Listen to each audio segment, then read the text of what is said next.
The following program is a production of Pioneer Public Television.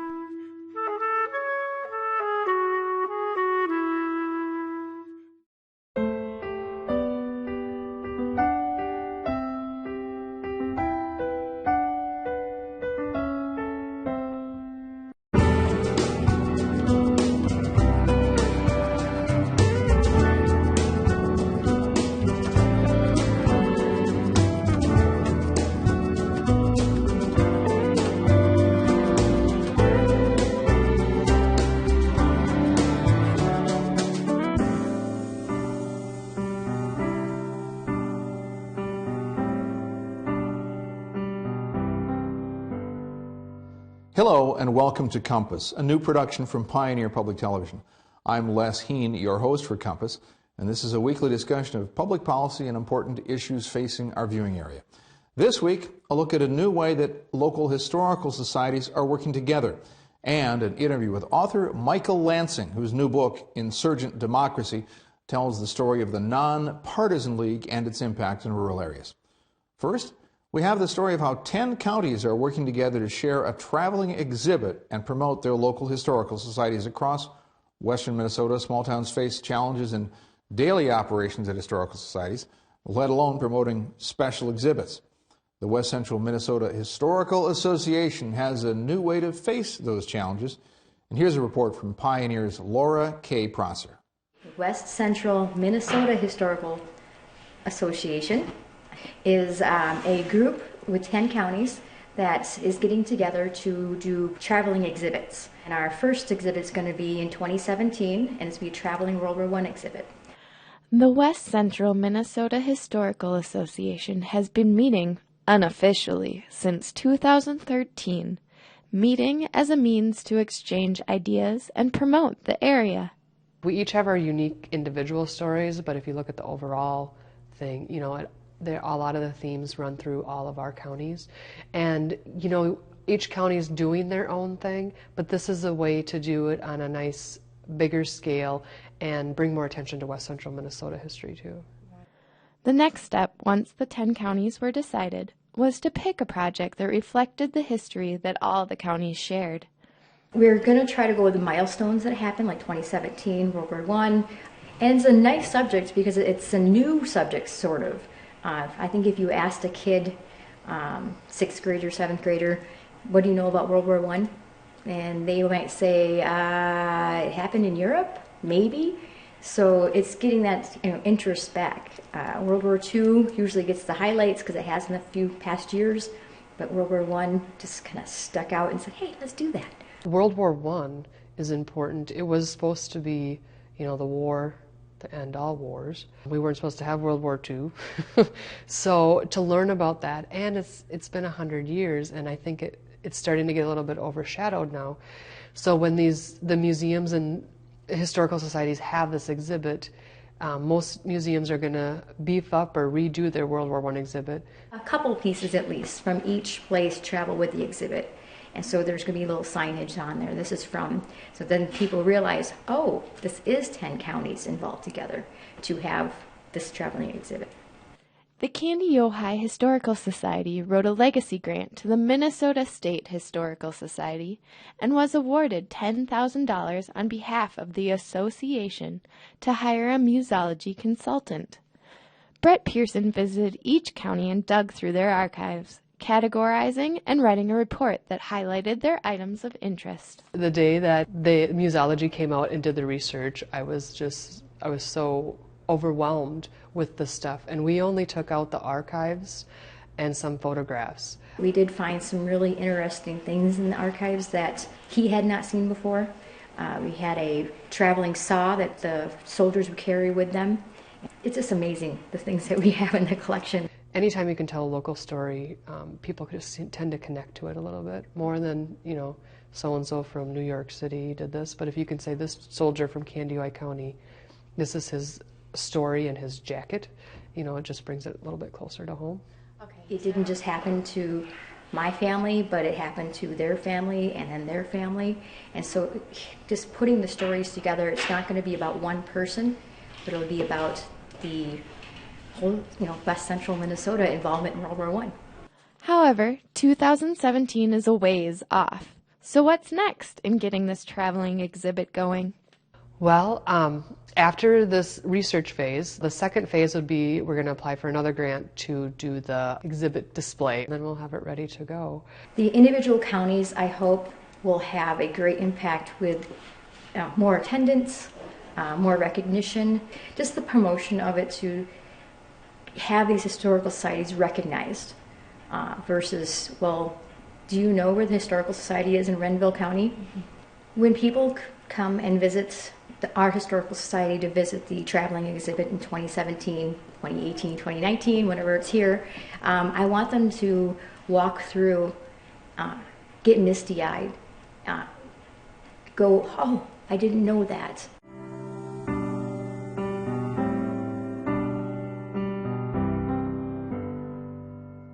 While we were working on that report, we found an additional story we would like to share. When the Renville County Museum was looking for World War I artifacts, the museum was contacted by Betty Zollner. Betty had found the World War I diary of her father, Arnold Freiholz. Betty brought the diary to her county museum, and here's some of her story. My name is Betty Zollner. We grew up in Renville County at Fairfax, Minnesota, on a farm about 4 miles north on Highway 4. My dad was a very gentle person. He never did talk about any of his war experiences, but when he entered into the service, which he entered in the latter part of the World War I, he had a daily diary that he kept, and we found, and so he told us day by day what they did and where he was. I left home February 26, 1918, arrived at Camp Dodge February 28th of 1918, and April 5th left for Camp Hogan in Houston, Texas. And May 25th we left for Camp Merritt and arrived at Camp Merritt May 29th and left for New York Harbor June 10th and sailed for France. He would write, he was in active duty, and then there'd be a few days lapse, and when they were on duty, they were like 5 days on and then 4 days off because it was too stressful. From July 26th to the 27th, we're in Bonjour Sector, reserve line duty. July 28th to the 21st, back to Elbert Sector. We're on frontline duty. August 1st to the 6th, we're back in Mullins Woods. On August 7th to the 12th, we're in Elbert Sector, frontline duty. We couldn't understand in his journal, too, at the end. It's like, well, why are you going back and forth and back and forth? He said they did that just to show face. Okay, we're Americans. We're fighting here. We're still here, and you just better remember, we can come back after you.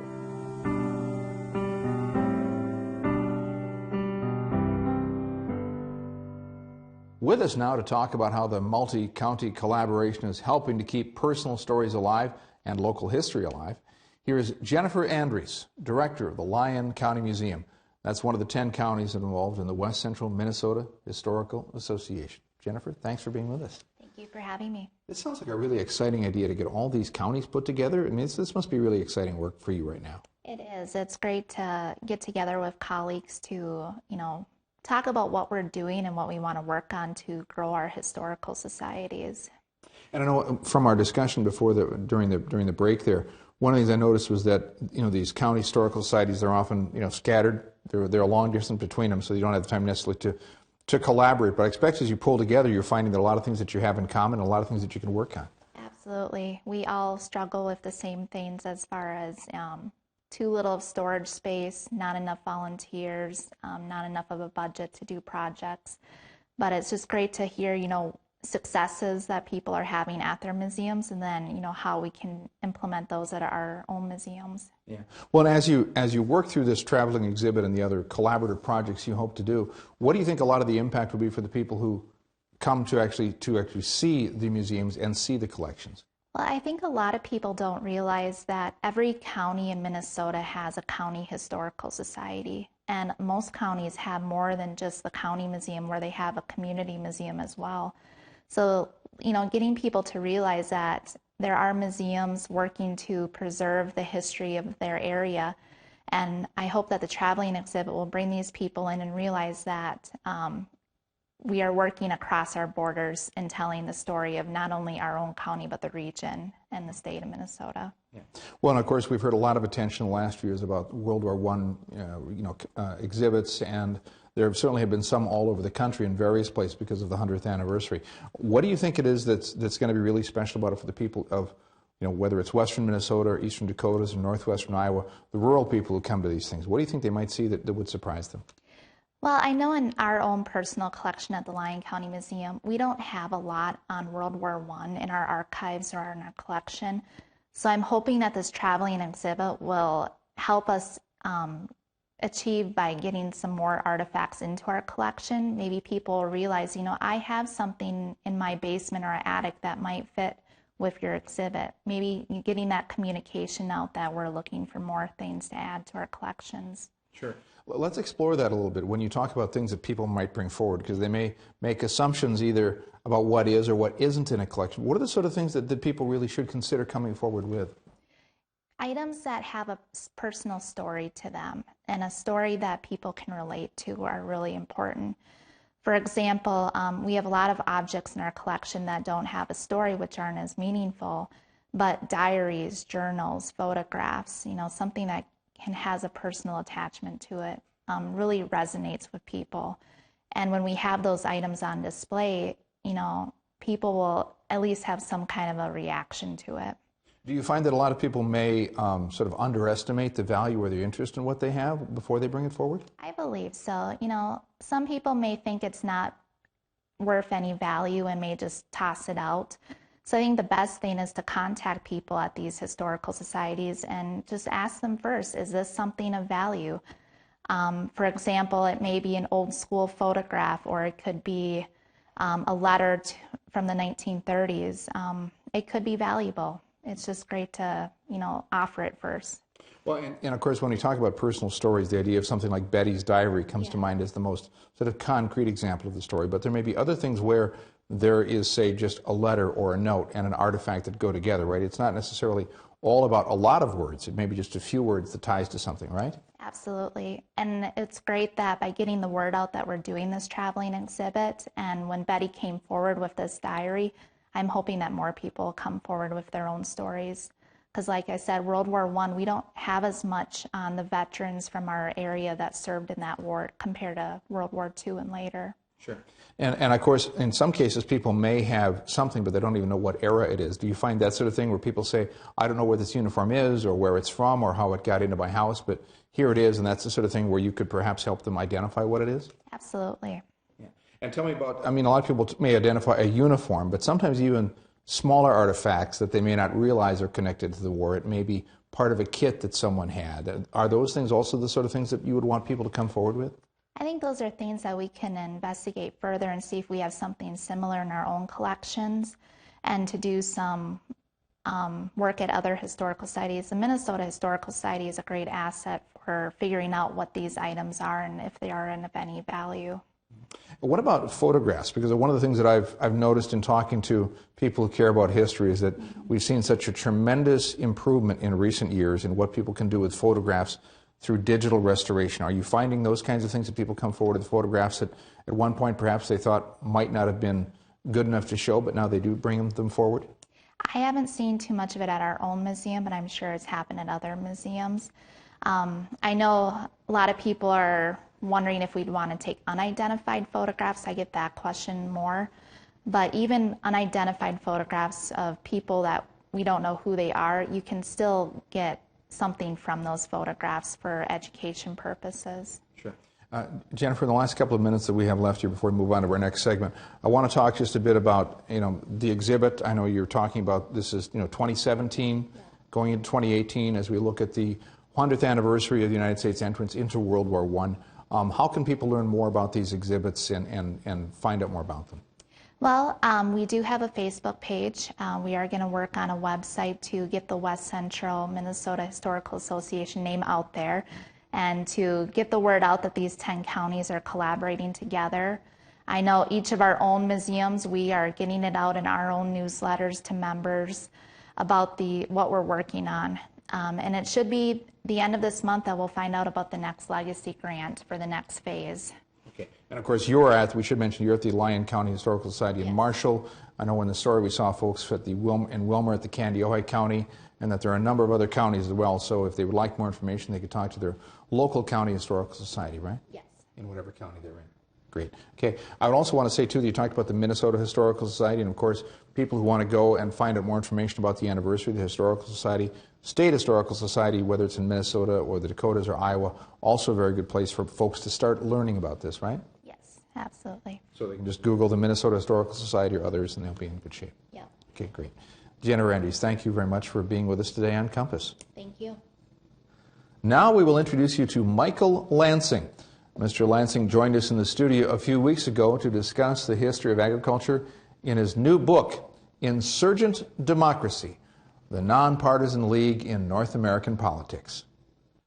Today on Pioneer, we have with us Professor Michael J. Lansing of Augsburg College, author of a new book that's of great interest to people in agriculture, Insurgent Democracy, the Nonpartisan League in North American Politics. Professor Lansing, thanks for coming to Pioneer. Thanks so much for having me. I was so excited to hear about this book because I remember watching a film about the Nonpartisan League in college more than 30 years ago. And it was at that time the Nonpartisan League was discussed as something that said, oh my gosh, this is so interesting to hear about what some people call the most important farm protest movement in North American history. But yet so few people know about it today. What was the Nonpartisan League? Well, the Nonpartisan League was a membership-based, platform-oriented organization that was involved in party politics, but chose not to be a party. Kind of unusual when you think about it in our day and age. And so the Nonpartisan League, its focus was really on agriculture and agricultural movements, and it really got its start in a big way in North Dakota, right? That's right. It starts in western North Dakota in 1915, and it's organized by farmers who had spent years working together in cooperative movements, in particular a movement called the Equity Movement. And these farmers had worked to create not just local cooperative elevators and other services for years, but were trying to create a terminal grain elevator in Minneapolis or St. Paul or Duluth, some location where they could get a fair price for their grain, because the Minneapolis milling and transportation interests were really taking it to them. I remember when I watched the film Northern Lights, what came through very strongly in the film, and you refer to it in your book, was that there was a strong narrative structure that made it very clear that this was a group of people who felt that a lot of their economic interests were, falling, that they're falling on the wrong side of things, because there were out-of-state interests. In the case of North Dakota, they really looked at Minneapolis as being the source of many of their troubles. So what was the triggering event in that really tipped some of these organizers to say, we've got to do something? Well, I think for the organizers, it was when North Dakota's state government essentially refused the will of the people. In 1912 and again in 1914, the voters of North Dakota had decided that they wanted some kind of state-owned terminal elevator, whether it was in the state of North Dakota or in one of these other locations outside the state, but something that would be owned by state government, in other words, owned by the people. And therefore, when the state legislature continued to drag their heels, they decided that they had to kind of start over with the whole thing. They had to get into electoral politics, that a cooperative movement that focused just on economic issues would not be enough. And what year was that? That's 1915. February of 1915 is when the League gets started. So it's an appropriate time to talk about it now as we look up the anniversary of these things and all of this activity. And they had tremendous success in North Dakota. There were a lot of people in Minnesota. I know when I looked at a map one time of the Pioneer viewing area and looked at some of the Nonpartisan League activities there was a lot of activity in other areas. So how did that movement spread then from North Dakota into Minnesota after that point? Well, it spread deliberately in most cases. Actually, the first place that the League spreads to outside of the state of North Dakota is Saskatchewan. And that was just some farmer who had lived in North Dakota for many years and then at that point was living in Swift Current, decided this was a great idea. And even though the political context was different, many of the economic situations that farmers in Saskatchewan and Alberta were facing were pretty much the same. And in fact, Minneapolis millers owned over 50% of the wheat market and all the wheat trading companies in Winnipeg, which was the big Canadian grain trading center. Sure. So that's just one farmer kind of taking the model north of the border, so to speak. But the Leaguers themselves very quickly realized that the other parts of the upper Midwest and Northern Plains that were part of the hinterland of Minneapolis, part of the grain-growing area, like western Minnesota, like eastern Montana, like parts of South Dakota, that these were prime locations. And sure enough, they find all kinds of farmers here in western Minnesota, for instance, that are really interested. By 1917, they decide to move their headquarters from Fargo to St. Paul. And when that happens, the big businesses in Minneapolis and St. Paul get really interested, really scared, I would say. And in fact, that's when you start to see real resistance to the League emerging. But by then, the League was starting to organize in places like Nebraska and Kansas and Idaho in particular. The League was very strong in Idaho, something that I think is pretty foreign to those of us here in the upper Midwest. And then finally, Colorado was a really important place for the League by 1920. So the League eventually expands operations into 13 states. And that's one of the things that the book tries to do, is reclaim this much broader kind of sweep of the League's appeal, and the fact that farmers who weren't necessarily wheat farmers got interested in this idea around the genius of this nonpartisan idea and its approach to politics. Sure, and then I think for many people who have become familiar with the League by reading over the last few years, there hasn't been a lot written about it. Of course, Northern Lights got of attention when it came out in 1978, and it did well on the coasts, had some play in the Midwest, and I know for people in the Pioneer viewing area that I've talked about the film, they've seen it. They may not have seen it for years, but they loved the fact that it had this marvelous realism about it, that they could see in the characters in the film, the sort of people that they grew up with, the farmers that they knew, and the way that they talked. And clearly that was the greatest success in that area, was in North Dakota. What are some of the legacies of that for today? Obviously, North Dakota, the North Dakota Mill is one of them. Yeah, the mill and elevator in North Dakota, which actually just announced a big expansion. The State Bank in North Dakota, of course, is a living legacy to what I think is probably the most successful agrarian movement in American history. And those three legacies are just, they're physical, they're embodied in the landscape today. But the League had a number of other kind of outcomes in other places. Here in Minnesota, of course, it ultimately helps organize a coalition between farmers and organized labor. Not a natural coalition when you think about it. Wage workers in cities and smaller towns with people on farms. In many cases, in decades before, they had found themselves in opposition to each other. But they come together in the late teens and early 1920s here in Minnesota. And of course, the League eventually becomes the farmer wing of the Farmer Labor Party. And the Farmer Labor Party would go on in the late 1920s and 1930s to really become Minnesota's second party, because they were so much stronger than the Democratic Party. They were competing with the Republican Party on a pretty regular basis into the 1930s and early 1940s. And sometimes when you look at the sort of alphabet soup of political nomenclature in Minnesota or in North Dakota you will see, and for years you would say NPL as attached, just the same like in Minnesota it says DFL after it. So, one of the lingering legacies of this is clearly that there were those people who, there was a farmer movement and a labor movement in North Dakota, Minnesota, and so there were these coalitions that people may not understand now, but the legacy is still very clearly there. Yeah, the Nonpartisan League is the antecedent to the farmer labor tradition here in Minnesota. And it's really important, I think, to reclaim those rural origins. And it's the farmers that actually push organized labor into this coalition. Organized labor has its own interest in doing so by 1920 here in Minnesota. But the idea for nonpartisanship, the idea that eventually becomes this third-party movement here, it grows out of the Nonpartisan League experience. And by the way, that is replicated in Montana, where there's a labor-farmer coalition that becomes important in politics in the early 1920s. Colorado, the League becomes a big player in the 1920 gubernatorial election through a farmer-labor coalition. In Idaho, a third party is created, the Progressive Party, that's what they called themselves, and it was a combination of farmers and laborers. And then finally, in Alberta, the Nonpartisan League got powerful enough that it pushed the cooperative movement there, which had tried to avoid politics, into politics. That was the United Farmers of Alberta. And they took over the province in 1921 and ran it for over a decade. In the couple of minutes that we have left, Professor Lansing, I'd like to talk a little bit about, there's a gentleman that I remember seeing in the film many years ago, Northern Lights, and you mentioned him in your book, Henry Martinson, because he is someone who grew up in Minnesota. In the opening scenes of the film, you see him from Sacred Heart, Minnesota. That's right. And then he went on from Minnesota to become a major figure in organizing North Dakota. Tell us a little bit about Henry Martinson. Well, so Henry Martinson had grown up in Renville County here in Minnesota, but ended up homesteading on his own as a young man out west of Minot, outside of Crosby, North Dakota, up in northwestern North Dakota. And while he was there, he had the normal kind of homesteading experiences that a person might have on the Northern Plains in the early 20th century. He eventually found his way to Minot, and Minot in the early 19 teens was actually a pretty left-leaning city. The what we would now call the mayor, the head of the city council in Minot in 1914 was Arthur LeSueur, probably best remembered today for being the father of the poet and novelist and writer Meridor LeSueur, or the stepfather, excuse me. But he was effectively a socialist and a well-known socialist across the country. And Henry Martinson gets pulled into that Socialist Party orbit. And then as the League kind of becomes really powerful in North Dakota, Martinson is drawn from socialism into this slightly different organization, different because it's not a party, and different because it has a slightly different ideology. And Martinson becomes an organizer for the League. Neat. Professor Lansing, we're out of time here, but I want to thank you for coming in. It's been great to talk about the Nonpartisan League and its history in Minnesota and North Dakota. It's great to be here. Thanks for having me. Again, the book is Insurgent Democracy, the Nonpartisan League in North American Politics by Professor Michael Lansing. Thank you.